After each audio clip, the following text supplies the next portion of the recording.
Alondra, ¿cómo está? Hola, padre, buenas noches. Buenas noches, ¿todo bien? Bien, bien, gracias a Dios. Sí, Oiga, ¿de dónde nos habla? yo soy de México.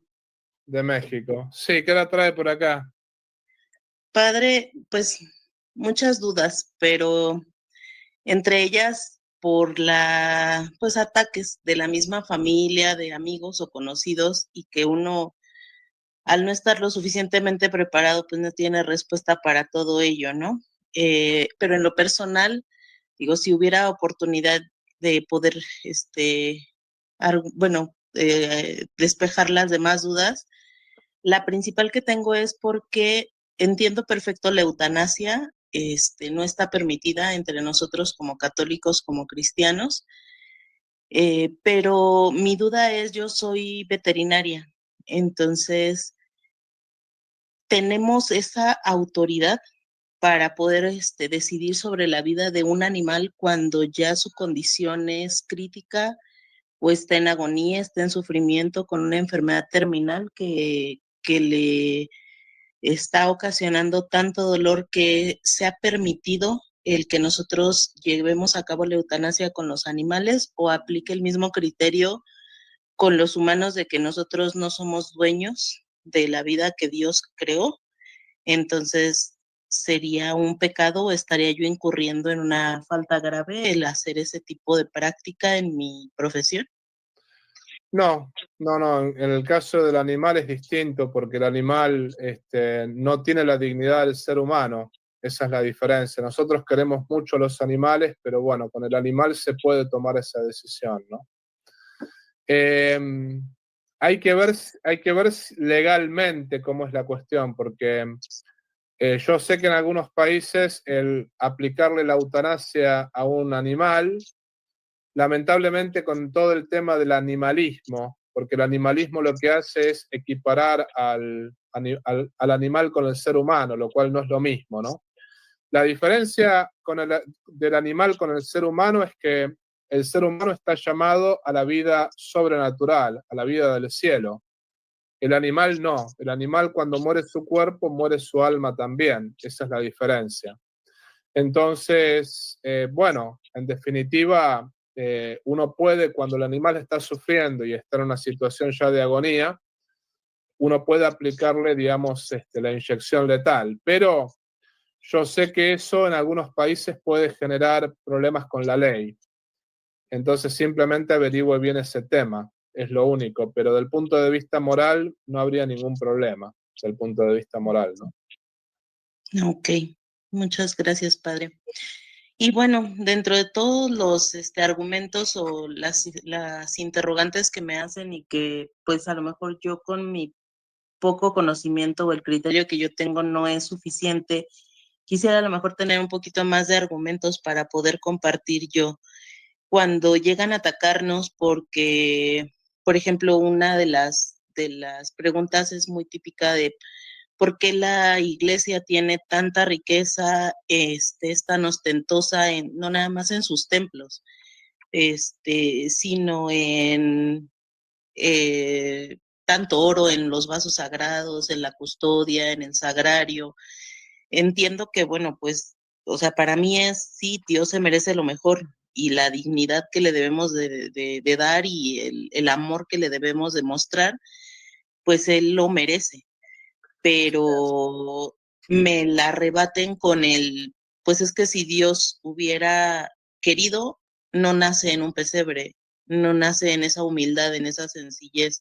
Entonces Él vino a este mundo sin tener dónde reclinar la cabeza, como por qué templos tan grandes, tan ostentosos, con tanto lujo y Dios no pidió eso. Dios para Él desde su nacimiento no pidió que Más se o le... menos, ¿no? El cenáculo donde hicieron la última cena es una casa súper lujosa, por ejemplo. Más o menos. O sea, cuando celebraban realmente la Pascua, estaban en un lugar de lujo, como es el cenáculo, que es una casa que la tenía un hombre rico, por ejemplo. Es una falacia todo eso, porque vamos a decirlo de esta manera. El Vaticano, el presupuesto del Vaticano es la mitad del presupuesto que tienen los senadores y los diputados italianos. O sea, vamos a ponerlo en estos números. El Vaticano le cuesta mucho menos a 1.400 millones de católicos de lo que le cuestan los diputados y senadores italianos a solamente 60 millones de italianos. Es decir, el presupuesto del Vaticano es una lágrima comparado, por ejemplo, con el presupuesto que tiene el Pentágono, inclusive con el presupuesto que tiene... Lo que ellos se olvidan es que el Vaticano es un Estado, ante todo, ¿no? Y después, vamos a ponerlo de esta manera, que me parece también importante.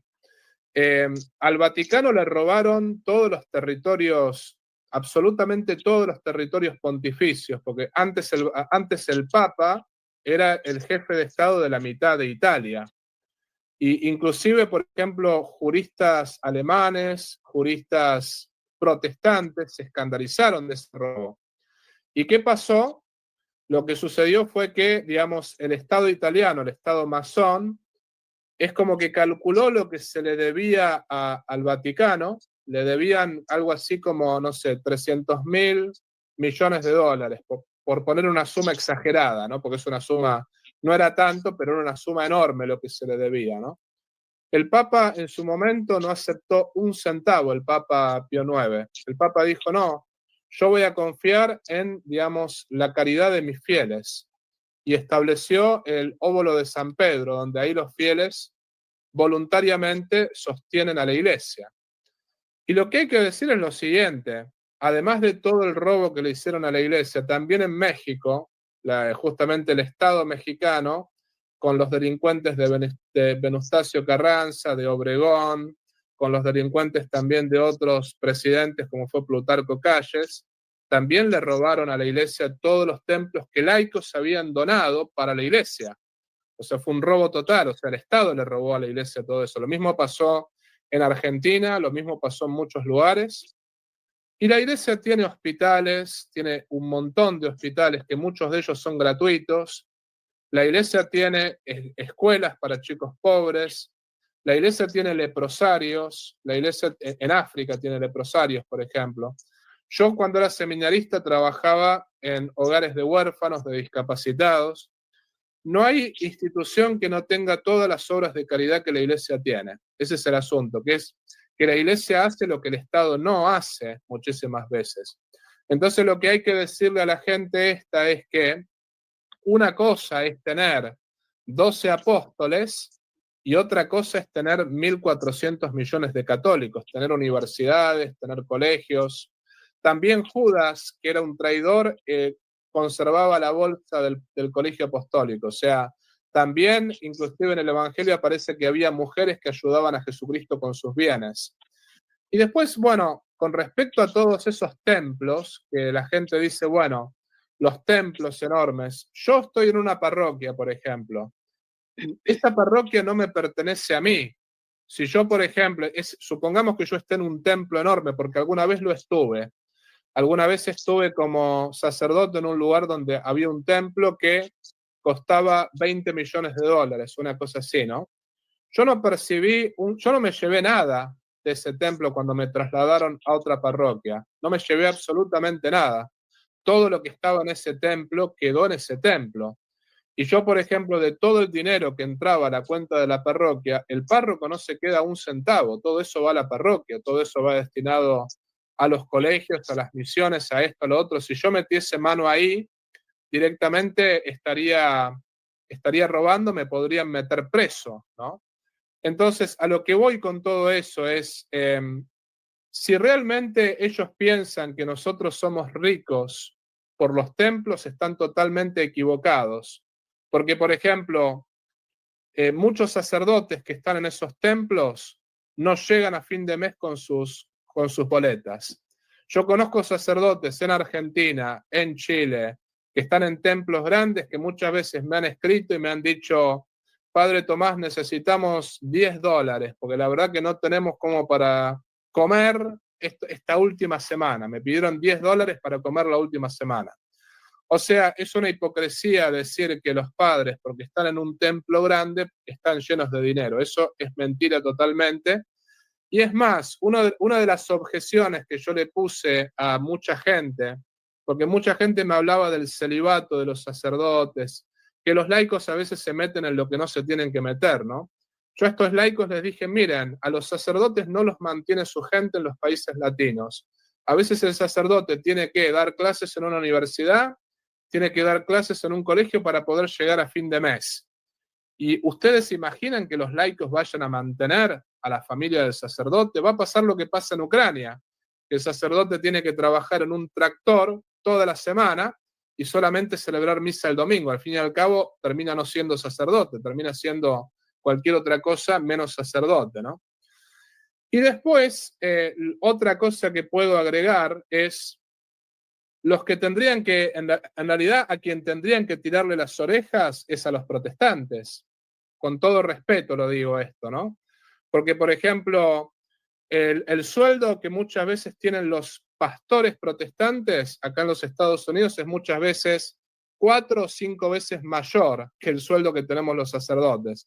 Es más, la encargada del culto, la ministra de culto de acá de Estados Unidos, que es una protestante, una pastora protestante, mujer, ella hizo negocios con sus iglesias. O sea, justamente tiene 3 iglesias con las que hizo $50 millones en cada iglesia y esos dólares fueron a su bolsillo. No fueron a un colegio, a un hospital. Y si hablamos de, por ejemplo, los testigos de Jehová, si hablamos de los mormones, si hablamos de, por ejemplo, los episcopalianos, si hablamos de todas esas iglesias, si comparamos el presupuesto que esas iglesias, por ejemplo, tienen comparado con el presupuesto del Vaticano, las riquezas del Vaticano quedan totalmente en ridículo, vamos a decirlo así, ¿no? En realidad, por ejemplo, nosotros no tenemos diezmo obligatorio. En la iglesia nosotros decimos, bueno, quien quiere pagar algo paga, quien no paga, no paga. En cambio, en muchas iglesias protestantes piden el 10% del sueldo directamente. Si no, en muchos casos no celebran el funeral, por ejemplo, ¿no? Entonces, lo que hay que decirle a esa gente es que no seamos hipócritas, ¿no? Que en realidad comparar la iglesia de Jesucristo de los primeros 12 apóstoles con la iglesia de hoy, lo que Cristo dice es que la iglesia católica es como, por ejemplo, un grano de mostaza, que al inicio es el más pequeño de todas las semillas, pero que después crece como un arbusto enorme y hasta los pájaros y hasta todo tipo de pájaros se asientan en sus ramas. Así es la iglesia. Una cosa es la iglesia que nació con 12 apóstoles, y otra cosa es la iglesia con 1.400 millones de católicos. Y aclaremos, esto, por ejemplo, cuando a mí la gente me dice, ustedes los sacerdotes están llenos de plata, yo le digo, la plata todavía yo no la vi. O sea, si ustedes realmente creen que los sacerdotes estamos llenos de plata, bueno, háganse sacerdotes. ¿Qué esperan para hacerse sacerdotes? Les puedo asegurar que la plata de los sacerdotes no la hemos visto todavía, al menos, ¿no? Obviamente, habrá sacerdotes con mucho dinero, pero bueno, no siguen el consejo evangélico de Cristo. Hay sacerdotes buenos, sacerdotes malos, bueno, en fin. Habrá obispos que son principitos, habrá malos cardenales, habrá gente que realmente dentro de la Iglesia Católica que usa la religión para justamente llenarse los bolsillos de dinero. Bueno, eso existe. Pero justamente el Papa Francisco metió presos a varios obispos y suspendió a varios. Porque cuando la iglesia agarra a algún obispo, algún sacerdote o algún clérigo con malversación de fondos, el castigo es fuerte, eso lo puedo asegurar, ¿eh? Ok, sí, pues el ejemplo fue con el cardenal, ¿no? Al que no se le permitió ahora para la elección de nuestro nuevo papa el que pudiera entrar al cónclave por el estar suspendido por lo que le demostraron de que había tenido departamentos de millones o había comprado departamentos de millones Sí, no me acuerdo qué cardenal era, pero sí. Tampoco lo tengo presente. Hubo un caso, yo me acuerdo, sé que hubo un caso de un cardenal italiano que estuvo con ese problema, ¿no? Sí. Pero que se presentó con toda la intención, ¿no? Ahora para la elección del Papa Pío. Digo, sí, del Papa, perdón, León XIV. Sí. Por eso, Y, ¿no? Hay mucha hipocresía con respecto a eso. claro. Y con relación, por ejemplo, en el argumento que utilizan de que pues Jesús fue el primer comunista, ¿por qué estar en contra de ese tipo de ideología? No fue comunista porque él multiplicó los panes, no los pobres. Hay que Pero acordarse de eso, ¿no? En realidad no, Cristo no fue comunista, porque lo que hay que acordarse es lo siguiente: el comunismo es intrínsecamente malo, decía el Papa Pío XI en la Divini Redemptoris, y justamente es intrínsecamente malo porque, a diferencia del cristianismo, el comunismo usa a los pobres. Esa es la gran diferencia. Por ejemplo, al comunismo no le interesan los pobres. Vemos los países como la Unión Soviética, que era un país riquísimo. La gente estaba viviendo en la miseria. Lo mismo Cuba, lo mismo Venezuela. Por ejemplo, yo lo que le digo a la gente es, bueno, quieren ser comunistas, váyanse a vivir a Venezuela o a Cuba y van a verdaderamente ver lo que es el comunismo. El comunismo, a propósito, mantiene a los pobres pobres. Ahí está la diferencia, porque el comunismo usa a los pobres para poder llegar al poder. En cambio, Cristo buscaba sacar a los pobres de la pobreza. Y sobre todo, para Cristo, el primer pobre era la persona que estaba en pecado. Por ejemplo, ¿cuál es la primer pobreza? La primer pobreza es la pobreza espiritual. La persona que vive en pecado, a esa persona hay que sacarla del pecado. Ese es el punto, ¿no? Entonces, hay que sacar a la persona del pecado porque el pecado te lleva al infierno. Bueno, la pobreza material, ciertamente que la pobreza material es importante. Sin embargo, la pobreza, digamos, espiritual es la más importante. La persona que vive en pecado, sobre todo la persona que vive en pecado mortal, esa es la persona que realmente necesita de la iglesia y necesita de Jesucristo, porque quien muere en pecado mortal se va al infierno. Ese es el problema, ¿no? Entonces, Cristo ante todo buscaba sacar a la persona del pecado para que la persona se arrepienta y vaya al paraíso. Y después, ciertamente, Cristo, digamos, buscaba ayudar a los leprosos, a los enfermos, a los débiles, a los necesitados, pero él buscaba sacarlos tanto de la pobreza espiritual como de la pobreza material.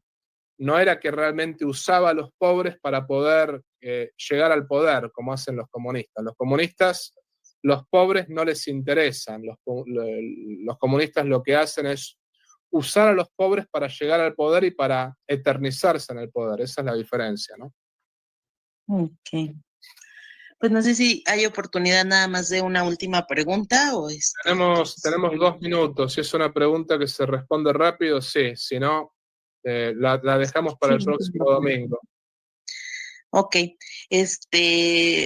También, bueno, una de las interrogantes es ¿por qué al celebrar la misa tridentina, el lenguaje o el idioma es en latín, si no fue la lengua original de Jesús, ¿no? ¿Por qué se conservó durante tantos años? Therapy has always been such a scary idea to me because I simply did not know where to get started. I didn't know how to find. En esa lengua y no en hebreo, que era la lengua de Jesucristo. Bueno, tampoco Abraham hablaba hebreo. Tampoco Abraham hablaba hebreo. Abraham era de Ur de los Caldeos, por ejemplo, que era Irak, y seguramente hablaban otra lengua y después terminaron hablando hebreo. Ese es el punto, ¿no? No tiene mucho que ver eso, ¿no? El tema de que Cristo hablaba hebreo, que después la lengua oficial terminó siendo el latín. O sea, no, más bien dicho, los judíos nacieron en Irak con Abraham, en Ur de los Caldeos, y después la capital terminó siendo en Jerusalén. O sea, puede pasar que Dios a veces genere, por ejemplo, un movimiento en un lugar y ese movimiento termine en otro. Pero después lo que hay que acordarse es que Cristo nació en Belén, y tanto Belén como Israel eran parte del Imperio Romano. O sea, todo eso era el Imperio Romano, pese a que, digamos, Israel tenía su propia idiosincrasia, ¿no? Entonces, Dios justamente preparó al Imperio Romano para que conquistara todo el mundo conocido, y después Pedro, que justamente fue el primer papa, primero fue obispo de Antioquía, pero después terminó siendo obispo de Roma. Como Abraham empezó en Ur de los Caldeos y David terminó en, en Jerusalén 1000 años después, ¿no? Bueno, lo mismo sucede un poco así con Jesucristo, que Jesucristo tenía una visión universal. Él justamente buscaba la salvación de todos los hombres.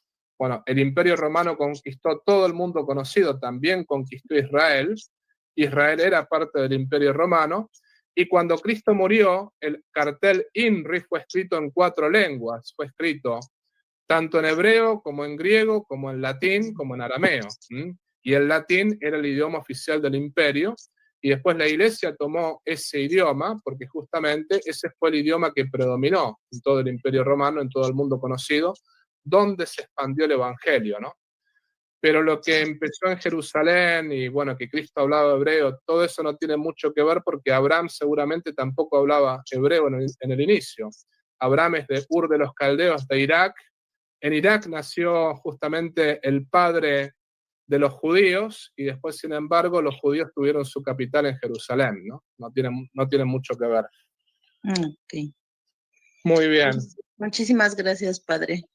Muchísimas gracias a ustedes. Y gracias, Alondra. Gracias por la bendición, padre. Bendiciones. Chao, Espero chao. volver a subir en otra oportunidad. Con mucho gusto. Chao, chao. Si te gustó el video, por favor, ponle like, suscríbete a este canal, comparte este video y activa la campanita de la notificación.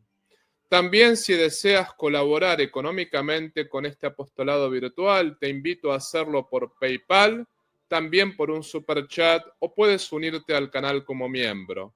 En la descripción de este canal vas a ver el modo concreto cómo colaborar con este apostolado. Si no puedes colaborar económicamente, no te preocupes. Este apostolado es gratuito y todos los videos son gratuitos. Lo más importante es que compartas este video con las personas que estén a tu lado. La idea es llegar a todo el pueblo de Dios, y la idea es poder predicar el evangelio para mayor gloria de Dios y la salvación de las almas. Por otra parte, te quiero avisar que todo el dinero que se recaude con este apostolado virtual va a ser enviado para familias necesitadas y para mejorar esta misión en el 6º continente. Desde ya te agradezco por todo lo que puedas hacer por cada uno de nosotros. Y te pido también que reces por mí, y yo rezo por ti. Viva Cristo Rey, viva la Virgen y viva el Patriarca San José.